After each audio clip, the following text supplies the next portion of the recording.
is all around just one of our star faculty members, and is building the stuff that our children and grandchildren will be talking about as having revolutionized the world they live in. So without further ado, Julie Lee.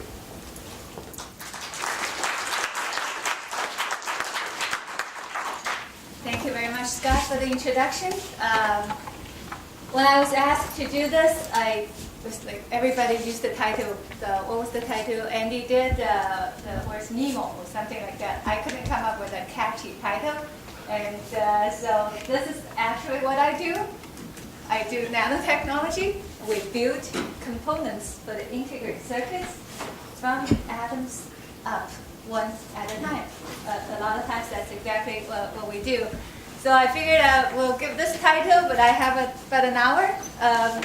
Let's see how fast can we build this from atoms up. And I'm quoting Professor Jerry Udall. He was at Purdue University. But this kind of statement has been made by so many people. I have a quote by him, so I'm just quoting this. If you're living on planet Earth, you must know that all electronics-based industries use silicon transistor technology. So thank you for coming over, and we can talk about the silicon transistor technology. When you buy a CPU chip that powers your laptop and other chips that powers your cell phones, TV, everything.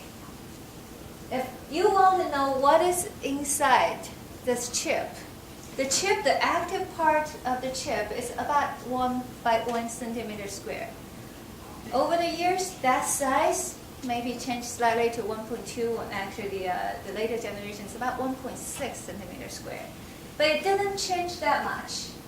So what's actually inside here, this is the one of the MOS, metal organic, I'm going to use it.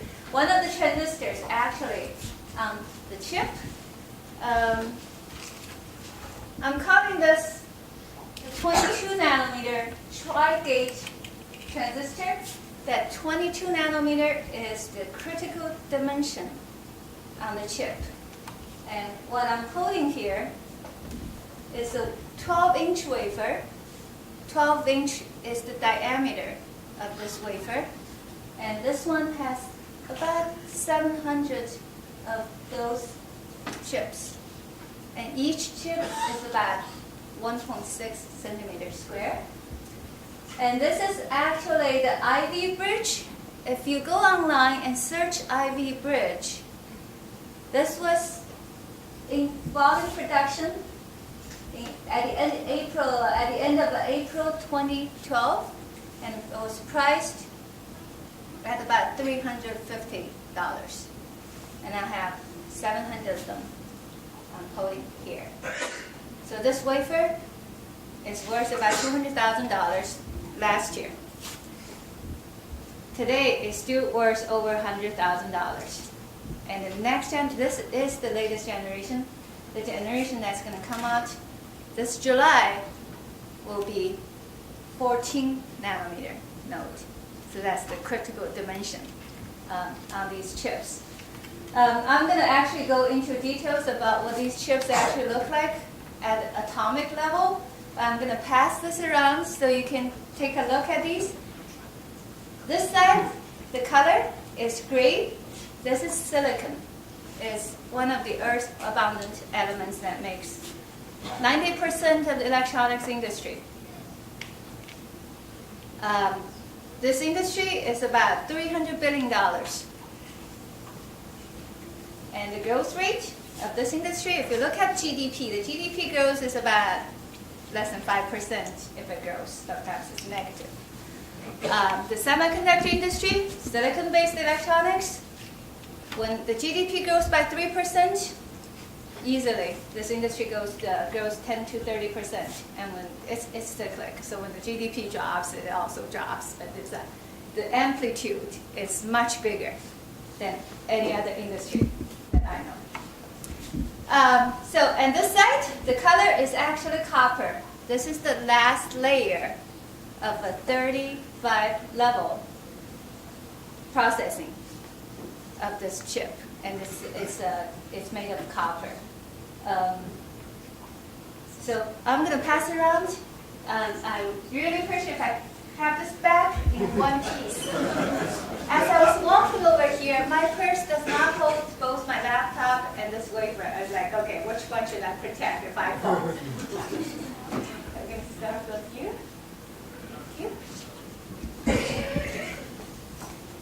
So if when you order these CPU chips, if you build your own computer, or if you don't build your own computer, you can still look. This is the quad core. 22 nanometer Tri-Gate, Ivy Bridge. It's still actually in a lot of computers right now. So this is what the area of each chip is about 1.6 square centimeter. It actually has 1.4 billion transistors on that 1.6 square centimeter area. So that's, I think my abstract for this talk is that if transistors were people, you would have to fit the entire population of China on about 1 centimeter square. And on this wafer, the 12-inch wafer, there's about 1 trillion transistors on that entire wafer. So if you think about you're paying $300 for that chip, if you divide by 1.4 billion transistors, you're not paying much per transistor. All right, so here's another look of how small these transistors are actually are. So this is a cutaway illustration of what a chip is. On the very bottom, these bars are actually the transistors. The color you see, they look like skyscrapers. The different color on these chips is because the height is actually different. It gives you different diffraction. But the active part of this chip is actually the bottom, very bottom of this transistor. Everything else is metal and dielectric on that one. So this is actually came from a newspaper when the 45 nanometer node first came out. So right now that's a 22 nanometer. Bear with me on these notations. These are generations of chips. 22 node is the current generation. In July, sometime around July, there's going to be the 14. Before this was the 34. Before that was the 45. So this was when this newspaper came out and talked about 45 nanometers. It is saying the period at the end of that sentence contains 2 million transistors. That cross this out because you're holding 22 nanometer. That means at the end, this period itself actually contains 8 million transistors. That is because the number of transistors double for every new generation. The reason that we want it to double is we actually want to double the speed. That's when you are the end user, all you care about is how fast it is. And the way we make them faster is make them smaller and pack them densely onto the same real estate. So another way to look at this, I really like this article, the way they illustrate this. If you enlarge this period, a period at the end of a sentence, when you type, let's say it's 12-point font. If you enlarge that to a 6 feet diameter,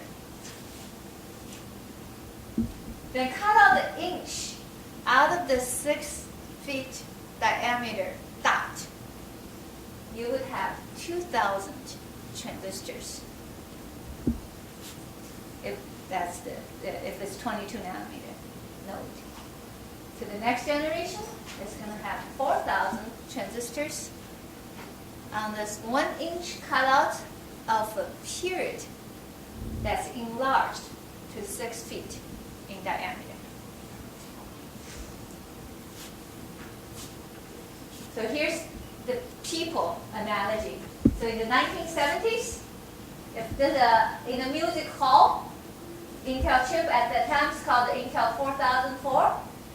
And the average music hall, the full capacity is about 2,000 people. And that's how many people you have to fit on that chip. Over the years, you have to increase the capacity. So by the time in the 90s, you would have to fit the entire stadium. That's about 130,000 people on that chip.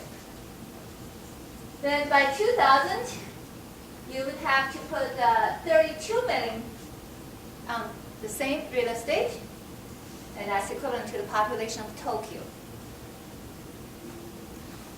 In 2011, this is what you're holding. That's the Core i7, the entire population of China. That we have 1.4 billion transistors on that particular chip you're holding. So these are really, really small. Another, the reason we make them small to make them faster. Here's a chart that's a plot. Everybody calls this Moore's law. Moore is one of the founders of Intel. What he noticed in his PhD thesis is actually right here, this green line, right here, 1965 data. The number of transistors per die is just a chip, we call that chip a die, increases and doubles every 2 years. There's no fundamental principle behind this. This is just an observation at the time. Number of transistors keep increasing, and the rate of increasing is about 2 years. We double the number of transistors on the chip. But ever since that, the microelectronics industry tried so hard, successfully, to keep the rate of increasing of the number of transistors on the chip at the rate of doubling that number every 2 years. So if you look at this x-axis here, is the year and how many transistors are on that, and the code name of all these transistors. This is a plot from 2005. So at the time they didn't even list the Ivy Bridge, but it has been going for 40 some years. That's what the Moore's law is. 2x transistors every 2 years. This industry lived by this for 40 some years and still going. If you ask anybody who's actually working on this, they probably told you 10 years ago we have about 10 years to go. And you ask them today, they still say we have about 10 years to go. How many times we can increase. So the whole business of transistor actually had a lot of connection with Illinois. This is the original transistor.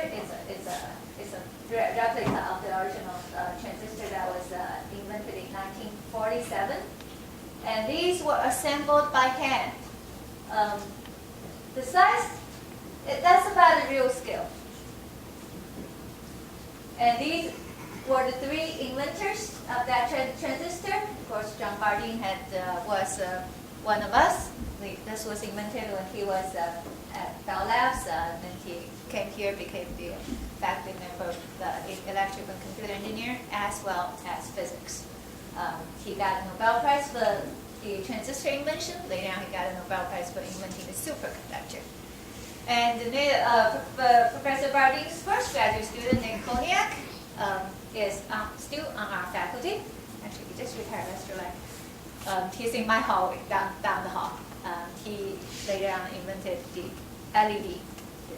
A lot of these traffic lights are already replaced by LED from the incandescent bulbs, and the lifetime of those is much better and uses much lower power. So we have a long history in this place about innovation on transistors and all the transistor-based devices. So these were pieced together by hand, and the wafer you're holding, those chips on those wafers are not pieced together by hand.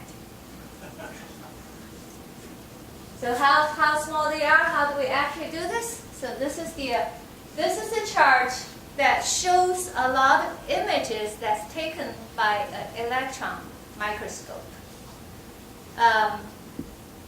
We always do this as a function of the year. So 2003, that's the 90 nanometer node.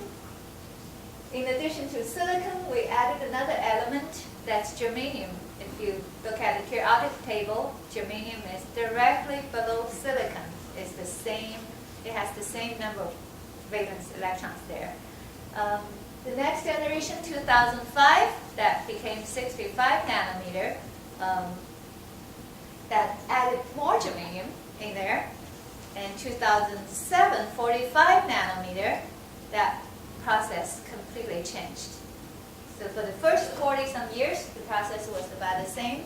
And 2007, new technology introduced. 2009, so about the same technology, just got smaller. In 2011, this is what we're holding, 22 nanometer. That's another big revolution in the transistor technology. That became the 3D transistor. Let me talk about, just mention some of the innovations. How do we keep making this smaller and still be able to do this? I mentioned the electron microscope. So this is an image. What you're seeing, these are individual atoms. A silicon atom is 2.48 angstroms. It's close to 2.5 angstroms. And so these individual atoms are actually visible. If you make the material thin enough and use a high energy electron beam, you can see through the material and actually see the atoms one by one. So that's the silicon substrate. That's the gray color on that wafer. And so for the transistor, on top of that silicon, you have a layer that is the dielectric, is the oxide. And when at 65 nanometer node, that dioxide is 1.2 nanometer. And above that is the gate that actually controls the flow of the electrons. So a transistor, at the most basic level, what a transistor is a three-terminal device. You have two terminals. You want the current to flow from one terminal to the other. And the third terminal is the gate that turns this current on and off. If I change the voltage on the third terminal, I can turn off the current flow from the other two terminals. So it is a switch. And the reason it switches because there's a barrier the electrons have to cross, and by changing the voltage, you can change the barrier. By the time it was 65 nanometer node, this barrier here is 1.2 nanometers. That's about 5 atomic layers. If I'm counting atoms, I have 1, 2, 3, 4, 5 atomic layers. In order to make it smaller in this dimension, we also have to make everything smaller in the other dimension. So beyond this, we can't make them smaller anymore. That is because if we make them even thinner than a few atomic layers, instead of going through the barrier, the electrons can tunnel through. This is one of the things that happens when you make things small.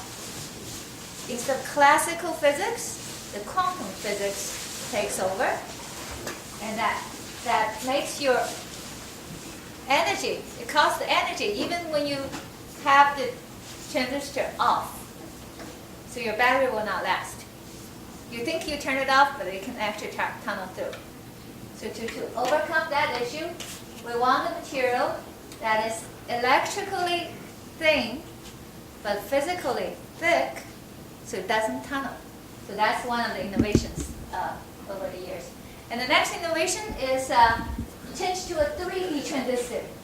This is the channel that conducts the electron. Instead of having a planar transistor, we make this a tri-gate, 2 two sides, that's two gates, and top is the third gate. So that's the tri-gate transistor that allows you to make it even smaller and still be able to turn it off. So that's the other. Turn this off. So that's basically what happened over the years. The transistor technology enabled us to shrink the size of the transistor. From here, I'm going to tell you how we actually make this. Believe it or not, the transistor, that small, that fine, came from quartzite. It's a sandstone. It has silicon in it, but it has more oxygen in there. And you can go to any beach, get the sand, and this is a mine that contains a lot of quartzite. And the way you do this is to use a big truck to go scoop the sand from this mine. And that's the scale of a truck. And we use this truck to mine silicon, just like gold mining. And after that, we purify the silicon from the quartzite to different grade. This is the metallurgical grade. Metallurgical grade silicon means it's 99.99%. That means you have 0.01% of impurity in there. And that is not nearly pure enough for this industry.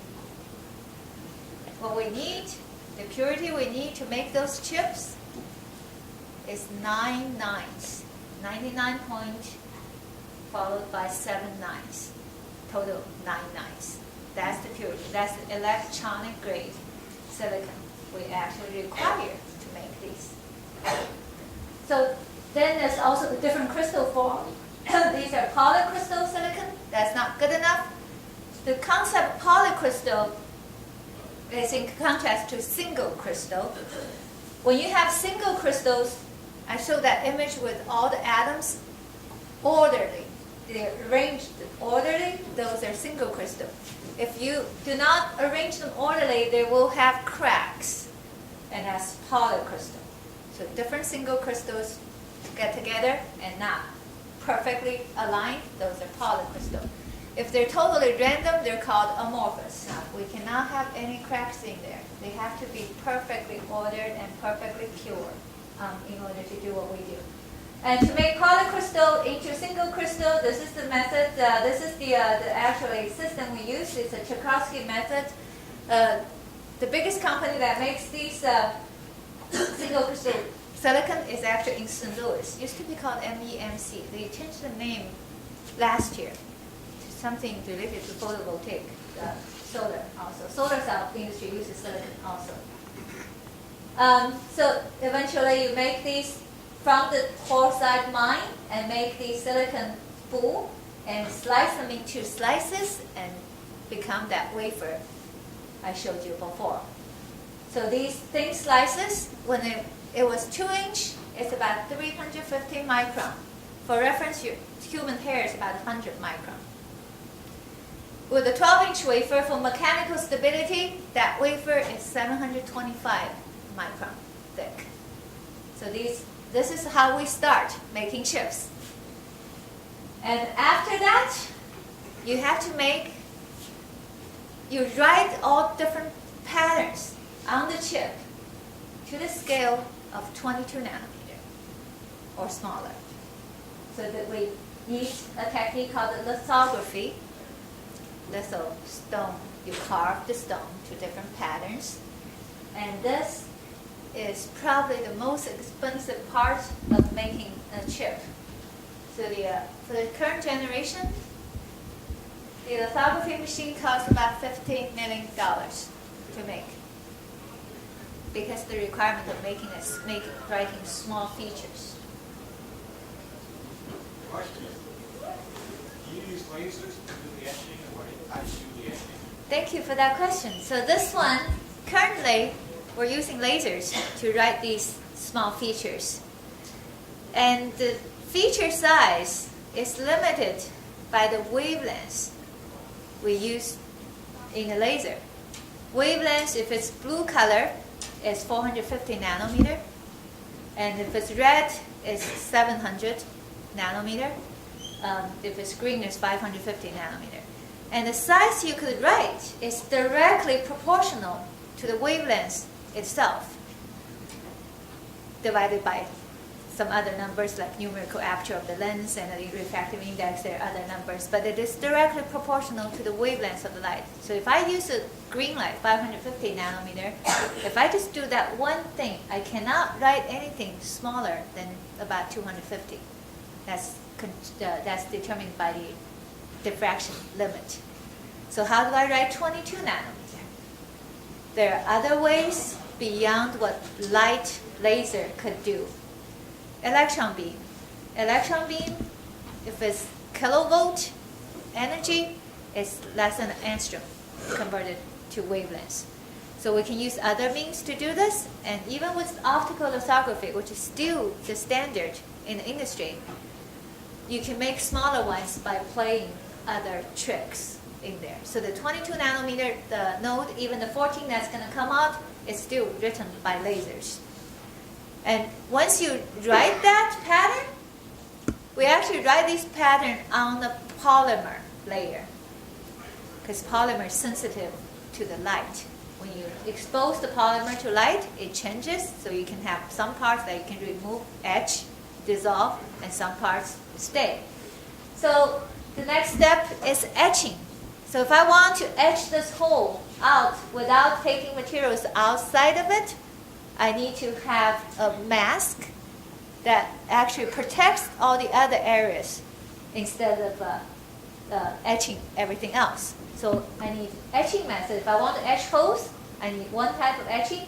If I want to etch, make them into tall pillars, these are the nano wires we work with, or we make them lateral fins with a tri-gate topography. This takes different etching methods. Think about if we use wet etching method, you have liquid. You're putting the solution. How do you know it only etches this way instead of etch laterally and vertically? Because if you don't control the etching direction, you're going to etch this way and that way. You lose whatever that aperture you opened. Dimension will be sacrificed, compromised there. So having the etching method that actually goes to the direction you want it, you can control this. You have to be able to control this reproducibly, repeatedly, and in an economic way. Any of the etching machine these companies make, I had one of the speakers actually just came last week, and she was telling me the cheapest etching machine they make is $4 million. Just remove material. All you do is remove material. But you have to be able to remove material from an opening that's 22 nanometer, and you cannot make it 23. So that's the requirement you have to do. So the precision that takes to do this makes the cost go higher. I mentioned the lithography machine is about 15 million. Etching machines minimum 4. Building the fab to make these chips, Intel's building one right now is almost done for the 14 nanometer node. It takes $4 billion to construct the building. I'm going to show you what's actually in the building. It takes another $1 billion to put the equipment there. And the size of that $5 billion fab is 4 football stadiums. That's the size.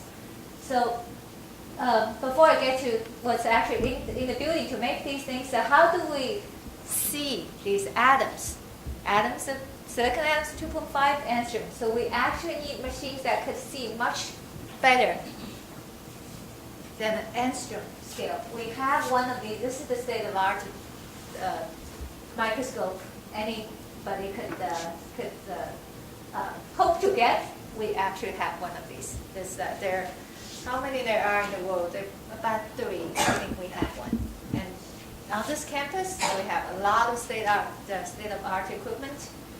When the world has 3, we better have 1. That's at least 1. Actually, for the lithography question, beyond what we have, the visible light you see, there are also UV light, which you can't see, that can hurt your skin, get sunburn and all that. And that UV light is only 200 nanometer in wavelength. We have an extreme UV technology on campus to write much smaller than a few nanometers. We have 2 of those. There are 3 in the world. We have 2 in the nuclear engineering building. So these are the technologies we actually have to. We have to be able to visualize that this is actually individual atom imaged by this electron microscope. Without seeing it, we can't understand it. One of the things that's been driving the nanotechnology is the ability to actually visualize it. So you can improve on that one. If you see a defect, improve it. So we have to know what's on it. It needs to be pure, needs to be small, needs to be precise. The biggest uncertainty of doing this is actually human. We have to go operate these things. We breathe, we sweat, and all those things actually is the biggest contamination source to any fabrication of these chips. So in order to protect human from contaminating the chips and for your safety, all that, when you get into these buildings to make these chips, you have to put on all these gears, bunny suits. So there's all different what kind of gloves, and the shoes has to be the electrostatic free. So the clean room, we actually do this in clean room, and you see people wearing all these different gears, and also the color. Can you guess? Anybody seen that lab downstairs? That's our teaching lab. This picture is taken in that lab. These are our students. I actually teach that fabrication course. Any guess why this lab yellow? It's the same lighting, we just put filter there and filter out a lot of wavelengths.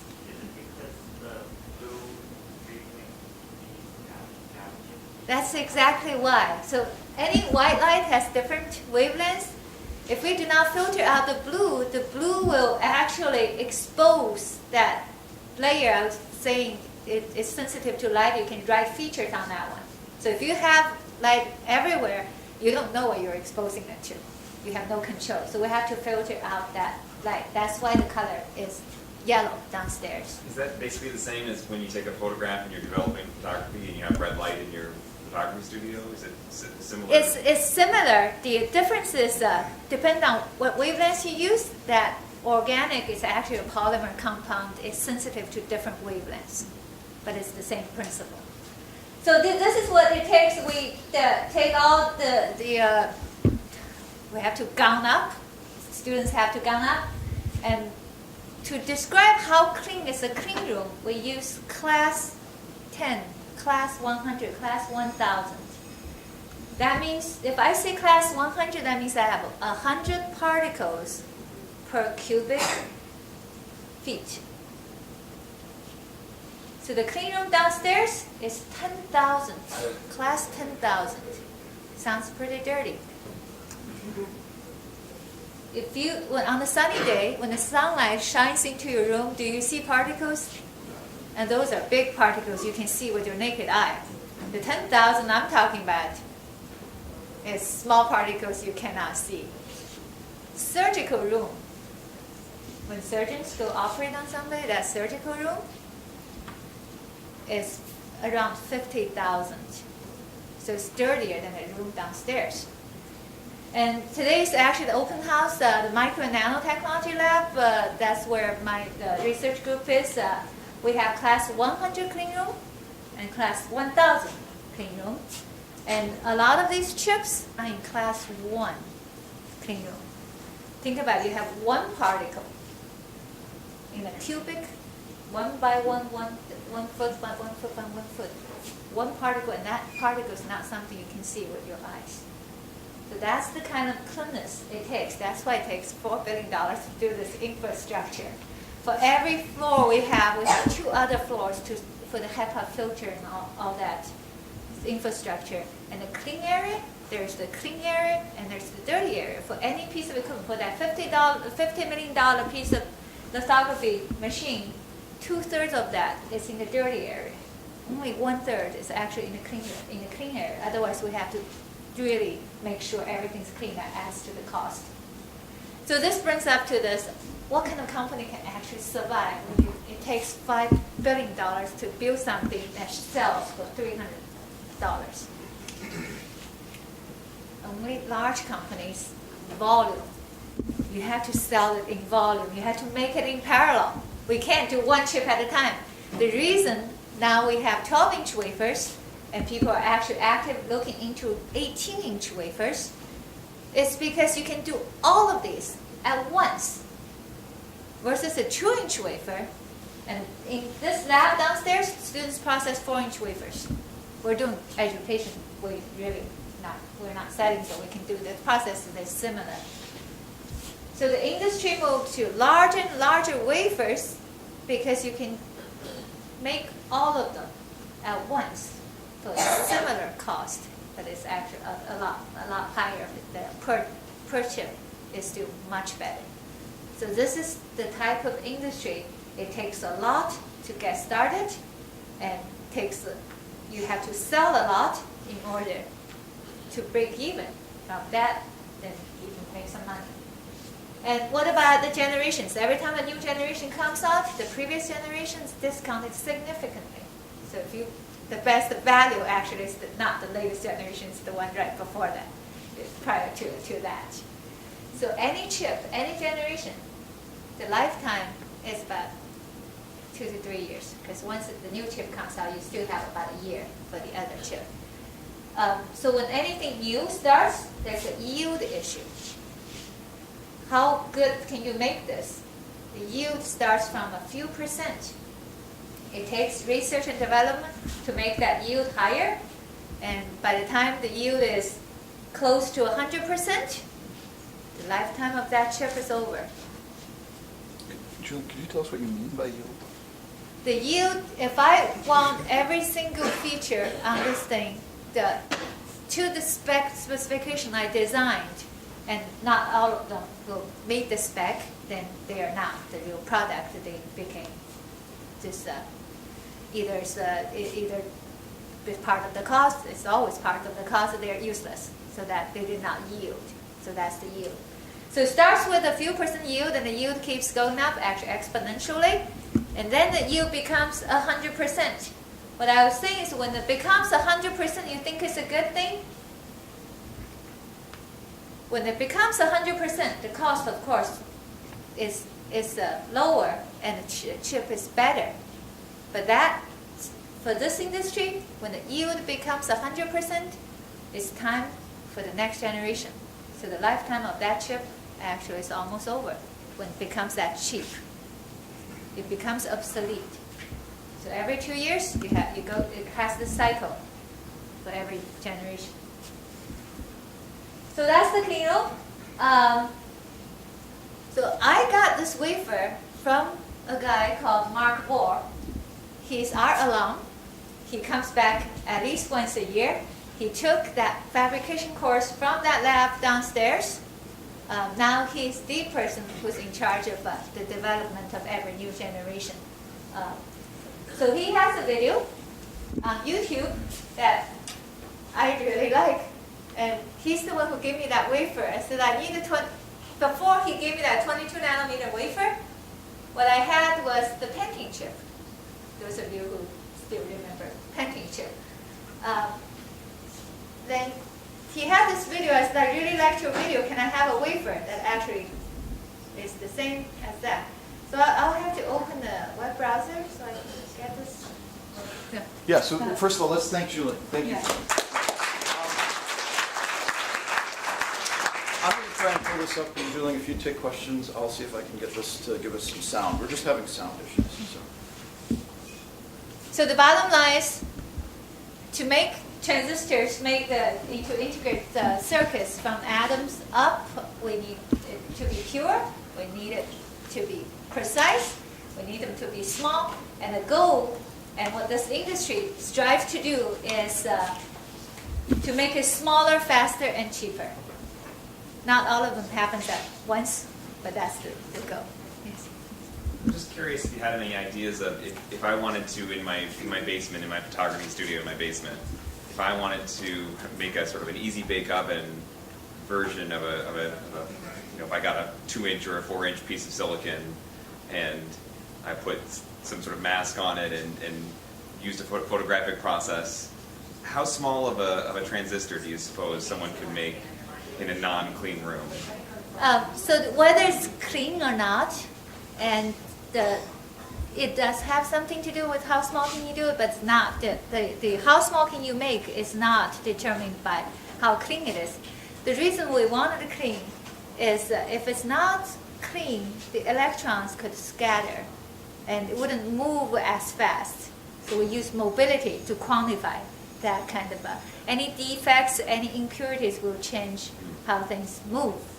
In terms of the resolution, how small can you get? It's controlled. If you use light, it's controlled by the wavelength and controlled by the optical imaging system and controlled by what medium you put your lens in. If I do this in air, which has a refracting index of 1, versus doing this in water, doing it in oil, believe it or not, all these lithography that's making these chips are done in oil. It's the oil immersion lens, which has a refracting index of 1.33. So you can increase your resolution by 30% by putting it in oil. So it's the optics, it's the light wavelength, and it's the media that controls the resolution. How small can you get? And when you do this mask, and what mask is that, whether when you expose it to 100 nanometer, whether it's going to swell, all of these will change how small can you make on those things. Yes? I'm curious, in the 22 nanometer, 14 nanometer, as your bridge is getting ever so smaller and your blocking materials are getting thinner, how often do your transistors make mistakes? That's a very good question. How often? I can't give you a number, but there are redundancies designed in a circuit. If something fails, there's another backup doing this, but it doesn't happen very often. This is one of those things. If we don't take care of making every single transistor precisely, with no impurities, no defects in there, that could fail. But even with all those are perfect at time 0, there's a lifetime issue. And we also test these before we put it in production. But in case it fails, there are redundancies designed in the circuits for these things. Yes. For today's modern transistors, the 22 nanometers, do they tend to be PNP or NPN? And what's the normal voltage needed to allow current to flow through? Thank you. So this is CMOS. It's actually a unipolar. Well, each PMOS or NMOS is a unipolar. So you have one PN junction there. When you do PNP, NPN, those are bipolar devices. Those are used for amplifiers and other things. For a switch, it's a unipolar direction. It depends, but for CMOS, you need a PMOS, you need NMOS. That makes it bipolar from that perspective. So the challenge to make PMOS and NMOS are actually very different. But eventually, this is going to end because we can't split atoms for this particular purpose. When I told my daughter you can't split atoms, she said, people make atomic bomb to split atoms. You could split atoms if you do other things, but for this industry, you can't split atoms. So eventually, this is going to become so small, there's nothing we could do. The things we are trying to do right now to get away from making these not leaking is we change. When I use the word electrically thin, physically thick, so we keep changing to different materials. there's a active thrust, many thrusts of studies to go beyond silicon. When silicon doesn't work, we run out of atoms eventually. There are other things that could come in that performs as fast as silicon, but you could afford to make it a little thicker. So those are, if you look at the periodic table, compound semiconductors including group 3 and group 5, so gallium arsenide, indium phosphide, those things will come in play. In terms of what voltage it takes to switch, so this is one of those things that Qualcomm, those people who make mobile devices, you want low energy. Anybody wants low energy, so your battery life can be very long. It's less than a volt, but 0.6 is what we're striving. 0.5, 0.6 is what we're striving to make this switch happen. Yes. In one paragraph, you compare quantum computing to silicon. Compare. Yes, the difference between Let's see if I can do this in one paragraph. First of all, quantum computing has been talked about, has been researched for many years. It's still not there. So quantum computing, compared to a lot of what we're saying beyond silicon, all of these are being researched. When silicon runs out of atoms, what do you do? And so people are talking about single electron and spintronics. All of those are the options that could happen beyond silicon CMOS. The advantages, in principle, is faster. Can you make it affordable, reproducible enough to be the workhorse of the electronic industry? It still remains to be seen, but it's one of those research areas. Talking about that, anytime that the chip is on the market, Intel's research is at least two generations after that. So right now there's 22, 14 is coming out very soon, 10 is actually pretty much ready for production, and the research people are doing 7 nanometers. So that's always beyond that. And quantum computing, 3-5 compound semiconductors, the graphene, all of those are candidates beyond what's on the market. So you would think we waste a lot of resources to actually study something that we don't know which one's going to make it. That's the electronics industry. You probably found at least 7, 8 candidates beyond what's on the market. But if you look at the pharmaceutical industry, you know how many drugs actually make it to the market from research? For every drug that goes on the market, hundreds of them do not. So compared to that industry, the electronic industry is doing pretty well. Yes? So as you went down with the size, you stopped at 7. Is that the last one we expect for the technology? No, not really. So these, it scales like, so after 7 will be about 5 nanometer. So that it's a 30% change in dimension every time to get the speed. So actually, when you get to that point, whether it's going to be after 7, it's going to be 5, we don't know. So if you come up with a different, better way to do this, of course that's going to replace silicon. But they're all, in the past, years ago, silicon chips only consist of silicon. And when you oxidize silicon, it becomes silicon oxide. Right now, the active part of this device has no silicon oxide anymore. They changed to hafnium oxide. I didn't know where hafnium was on the periodic table until they said hafnium oxide. It's actually on the bottom of that periodic table. You hardly ever use, so new elements will come out that will make these things keep going, but it's still unknown. Yes. Do you want? Yeah. Well, we'll take one last question. Then we'll play Can you this. describe some of your recent research and how what you do relates to what Intel is doing internally at Intel Labs? All right. Thank you very much for asking that. So I don't do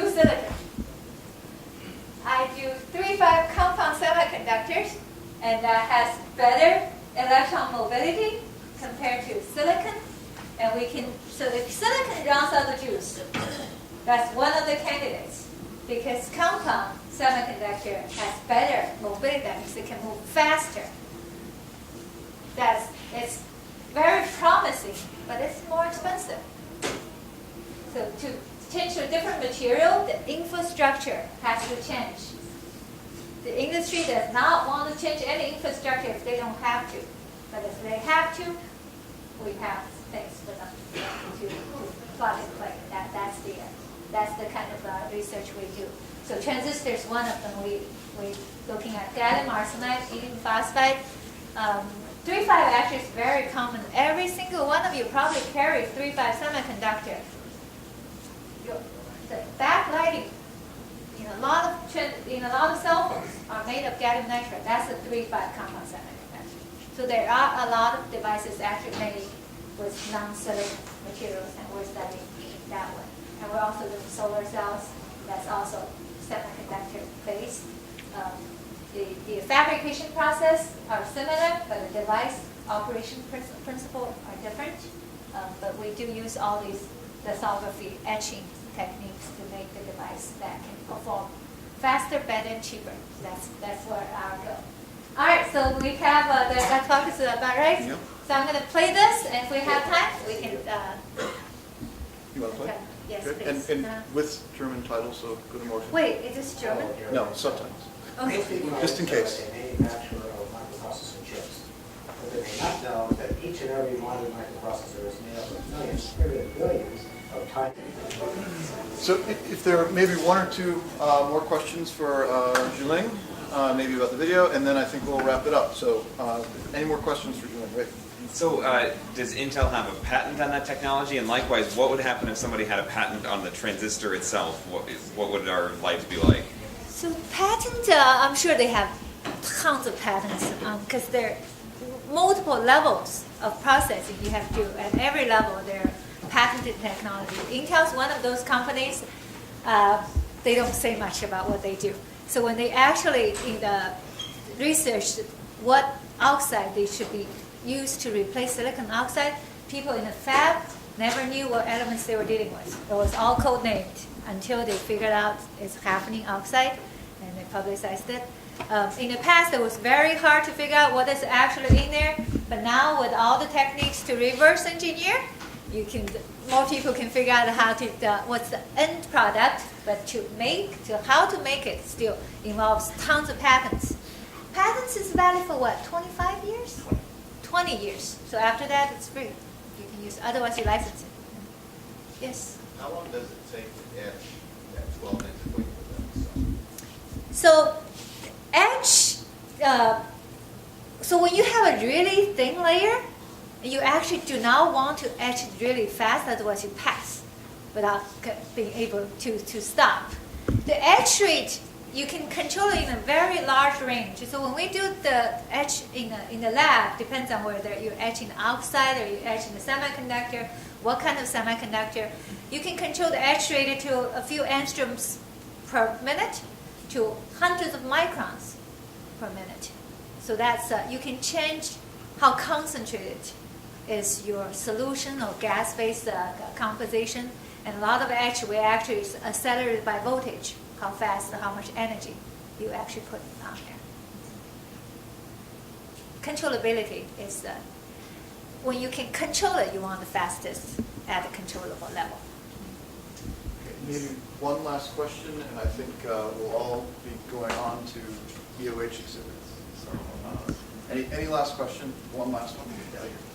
You've been talking a lot about Intel. I'm just wondering, does ABM use a lot of the same tricks, or do they have different versions? Yeah, that seems like I'm advertising for Intel here. Intel is very good to us. Our lab downstairs is mostly supported by Intel. They also support our research, and then we have very good loyal alums over there. And we're a #1 supplier for the PhD engineers at Intel for many, many years. AMD uses similar technology. Intel is leading, especially now for the last 2 generations. Other companies like IBM is closely behind. AMD is a little further behind. That's why the AMD chips are actually kind of, I think it's a lower price on a lot of those. And because the cost that's involved in making these chips, this industry, if you look at the big players, Intel, AMD is relatively smaller compared to Intel, Samsung, TSMC, that's a Taiwan foundry to make these things. There are many players, but because of the cost that's involved, I think this market may consolidate. Well, let's thank Julian again. Thank you, guys.